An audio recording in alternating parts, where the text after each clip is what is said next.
So I'm imagining the conversation Sarutobi will have with Orochimaru once he gains consciousness. Hey old man, how's it hanging? How the fuck did you get your arms back? The Death Reaper supposed to be sealed. Yeah, I kinda got them back just now. Are you fucking kidding me? So my death was for nothing? Fuck the Death Reaper. So as some of you may know, the people that know everything have been revealed. It is the 4 Hokages of the previous generations. And I want to talk a little bit about that, where I think the story is going to go from here. And also the biggest question on my mind right now, does this confirm that Orochimaru will be the final villain in Naruto? Automatically, to me, it seems as though it's that way because one of the big things is why the hell else would you bring Orochimaru back if you're not planning on ending it with him? I mean, obviously, Kishimoto didn't have every single detail of the story planned out and mapped out. And it's possible that after the bad reaction to Obito, he didn't want the series to end on a sour note. He didn't want to have a huge part of the fandom be pissed off. And he felt like, okay, I bring back Orochimaru, and I can do something with this to make it even more like this was the original villain of the series to begin with anyways, even though Obito was, the guy that started everything, but the one that we remember from the very beginning is Orochimaru, regardless of what. So bringing him back, for me personally, it makes up for some of the stuff that I felt was a little weaker in certain aspects. Bringing back Orochimaru, if it's done correctly with everything, and I'm assuming it will be, then this can make up for a lot of different things. And having him as the final villain, I think, is the perfect thing to do. Okay, so I want to know 2 things. First of all, Orochimaru, after we've seen him transfer his body, that means he can't transfer to Sasuke's body for 3 years. I imagine Sasuke saying, dodges another one. Also, since he took the form of a Zetsu body, does that mean that he has Senju DNA now? And what would that mean as far as his strength-wise? I mean, if he has Senju DNA, that means that Orochimaru will no longer be outclassed by many. After all, we know how strong Senju DNA is. Also, I want to address something as far as the whole thing of the Kages being able to release from Edo Tensei whenever they choose to.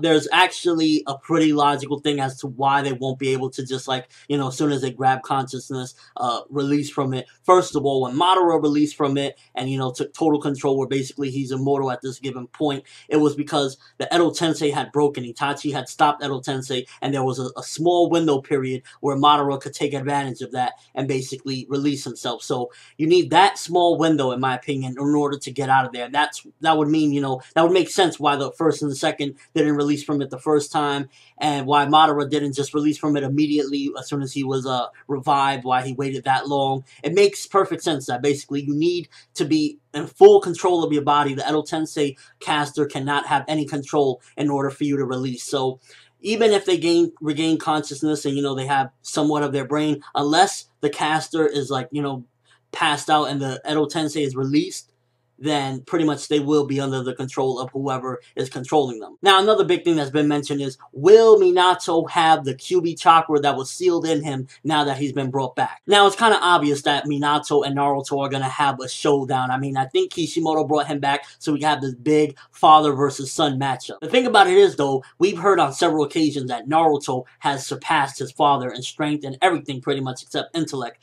So he would be outclassed if he didn't have a power boost. And the Kyuubi's chakra is just the thing to do it. Half of the Kyuubi's chakra within Minato, even though he might not be able to control it, still if he has that power boost, it would make an even match between the two because, let's be honest, we've heard it already twice. We heard it the first time when Naruto went Sage Mode, and now we heard it again that he's surpassed Minato. He surpassed pretty much everyone. But you give Minato the Kyuubi chakra, and bam, you got an epic matchup. Thing about it is, though, what rematches are we going to have? I know we're going to have Naruto versus Minato. That's pretty much seems like where it's going to go. Father versus son. Can he surpass his father at some given point anyway? Because we don't know exactly if Sasuke and Orochimaru are going to, try to get Obito out the picture first. They're going to attack, the good guys, exactly where they're going to go with it. From what I've seen and the way they were talking, how Sasuke was looking at the village one last time, and basically the way it was hinting was if he wanted to solidify his resolve of like wanting to destroy this village, I think he still has it in him. I mean, after the Itachi thing, he clearly said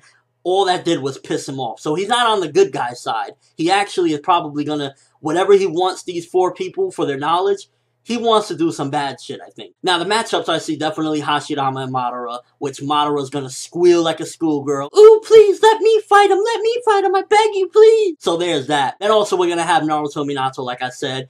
But who Tobirama and Sarutobi are gonna fight. I mean, naturally, you would think it would be Sarutobi versus Orochimaru, but if he's holding control of the jutsu, then I doubt we'll see that. It could be that he could just bust within the war and have the two of them start fighting Obito and the Kyuubi or some crazy shit like that. I mean, there's still a big possibility that they might not even get involved and wait till the war is over and then bam, come crashing in on all the freaking weak and defenseless shinobi at that given point, because, you know, fighting the Kyuubi, Obito, and Madara, that'll take a toll on you. And one last thing, we know that Jugo had one more Zetsu on the ground during the transformation and where Orochimaru was using the Edo Tensei to bring back people. Who is going to be brought back with that last Zetsu? A lot of people are saying Jiraiya, he would be a great candidate, and it's a big possibility, but would Orochimaru necessarily bring him back when, you know, he's always looked at him as a hindrance? Why the hell would I want him around anyway? Reviving Jiraiya, unless you need some knowledge from him or anything, it would be kind of useless for the simple fact that he's already outclassed as well from, you know, the other shinobi. The other shinobi have far surpassed Jiraiya's strength. As cool as it would be to see Jiraiya return, I think it might be somebody else. Maybe someone from the Uchiha clan, maybe another legendary shinobi. I don't know exactly who, but Jiraiya, I'm starting to feel doubtful. Because, I mean, it's not like Orochimaru and Jiraiya are best buds. You know, their friendship has long since crumbled since the days Jiraiya was trying to bring him back. Will Orochimaru be the final villain in Naruto now that he's been brought back?